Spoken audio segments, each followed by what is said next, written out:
नमस्कार मित्रांनो, संजय गांधी निराधार अनुदान योजना व इतर सर्व निराधार अनुदान योजनेतील दिव्यांग बांधवांसाठी महत्त्वाचे अपडेट आहे. मित्रांनो, अनेक दिव्यांग बांधवांकडे टेम्पररी दिव्यांग प्रमाणपत्र आहे, म्हणजे UDID कार्ड आहे.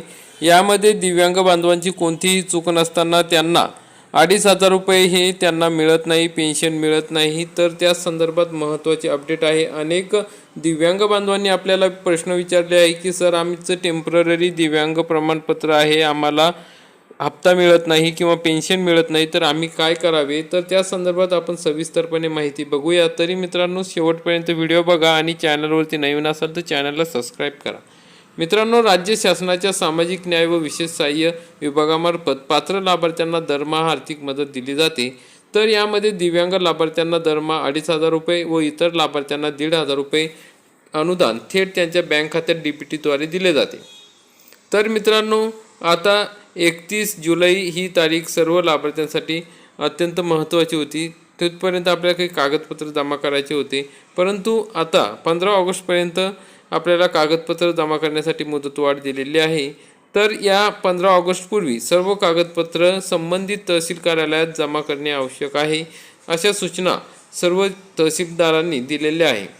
मग तुम्ही कागदपत्र कुठेही दिले असली तरी ती कागदपत्रे संबंधित तहसील कार्यालयात पोहोचली आहेत का, याची खात्री करणे अत्यंत आवश्यक आहे. जे दिव्यांग बांधव टेम्पररी दिव्यांग कार्ड आहे त्यांच्याकडे, त्यांनी त्या ठिकाणी आपली नोंदणी DBT पोर्टलला झाली आहेत किंवा नाही हे बघणे गरजेचे आहे. मदत सरकारने GR काढलेला होता की दिव्यांग बांधवामध्ये जे टेम्पररी दिव्यांग असतील त्यांना पेन्शन दिली जाणार नाही किंवा इतर योजनांचा लाभ दिला जाणार नाही. तो GR मागे घेतलेला आहे. त्याच्यानंतर सूचना आल्या होत्या तहसील कार्यालयाकडून की जे टेम्पररी दिव्यांग बांधव आहे आणि ज्यांना पेन्शन मिळत नाही त्यांनी तहसील कार्यालयात जाऊन त्यांचं दिव्यांग प्रमाणपत्र, UDID, आधार कार्ड, बँक पासबुक हे जमा करायचं आहे आणि पुन्हा आधार व्हेरिफिकेशन करायचं आहे आणि दिव्यांग पोर्टलला आपली नोंद करून घ्यायची आहे. त्या सर्व दिव्यांग बांधवांना या ठिकाणी 2,500 रुपये प्रमाणे पैसे मिळणार आहे. तर मित्रांनो, सर्व दिव्यांग बांधवांना विनंती आहे की त्यांनी जर अजूनपर्यंत कागदपत्र जमा केली नसेल तर ती जमा करा, आणि जमा केली असेल तर ती जमा झाली आहे किंवा नाही, दिव्यांग पोर्टलला तुमचं नाव दिव्यांग योजनेमध्ये लागलं आहेत किंवा नाही याची पण खात्री करा.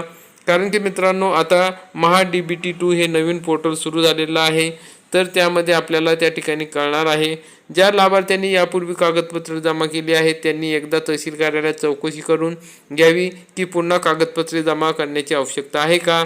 कारण दरवर्षी लाभार्थ्यांची वार्षिक पडताळणी म्हणजेच ॲन्युअल व्हेरिफिकेशन केलं जातं. त्यासाठी 30 जून तसेच 30 जुलै ही अंतिम मुदत असते. आता ती मुदत संपलेली आहे, तरी एकदा आपण सोमवारी तहसील कार्यालयात जाऊन खात्री करणे गरजेचे आहे. जर तुम्ही आवश्यक कागदपत्र वेळेत जमा केली नाहीत तर तुम्हाला पुढील महिन्यापासून तुमचे अनुदान थांबण्याची शक्यता निर्माण होऊ शकते, किंवा अजूनपर्यंत तुमचे अनुदान थांबलेले आहे, मिळत नाही, तर तुम्ही तहसील कार्यालयात जाऊन चौकशी करा. तर मित्रांनो, कोणती कागदपत्रे जमा करावी? तर दिव्यांग लाभार्थ्यांनी UDID कार्ड, दिव्यांग प्रमाणपत्र, उत्पन्नाचा दाखला, हयातीचा दाखला हा तहसील कार्यालयात जमा करणे गरजेचे आहे. तसेच जे इतर लाभार्थी आहेत, त्यानंतर विधवा महिलांनी मृत्यू प्रमाणपत्र, पतीचं मृत्यू प्रमाणपत्र असेल ते जमा करायचं आहे, हयातीचा दाखला, उत्पन्नाचा दाखला यासारखी कागदपत्रे जमा करायची आहेत. तसेच मित्रांनो, इतर लाभार्थ्यांनी त्यांच्या योजनेनुसार आवश्यक कागदपत्रांची माहिती तहसील कार्यालयात किंवा संबंधित अधिकाऱ्याकडून घेऊन ती वेळेत जमा करायची आहे. जर तुम्हाला कागदपत्रे जमा केली असेल तरी तुम्हाला काही अडचण येत असेल तर त्या ठिकाणी तुम्ही तहसील कार्यालयात जाऊन चौकशी करायची आणि कागदपत्रे जमा करायची आहेत.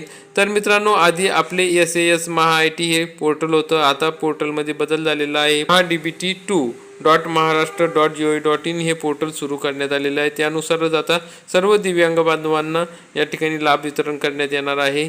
तर हे पोर्टल सध्या आता लाभ वितरण करण्याची प्रक्रिया RFT प्रमाणे सुरू आहे. DBT प्रमाणे ही जी प्रक्रिया आहे ती सोमवारनंतर सुरू होणार आहे. तर मित्रांनो, आधीच्या मागच्या ज्या महिन्यात पेमेंट आलेलं होतं तर ते आपल्या सर्वांना माहिती आहे की 4/7 2026 रोजी मिळालेलं होतं, म्हणजे 4 जुलै रोजी मिळालेलं होतं.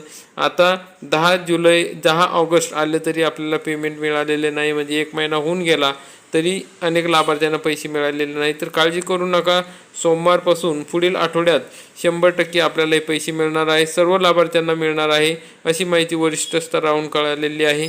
तर मित्रांनो, अशा पद्धतीने तुम्हाला जर काही आणखी समस्या असेल तर तुम्ही कमेंटमध्ये नक्की सांगा, आणि व्हिडिओ आवडला असेल तर व्हिडिओला लाईक करा, चॅनलला सबस्क्राईब करा. धन्यवाद. जय हिंद, जय महाराष्ट्र.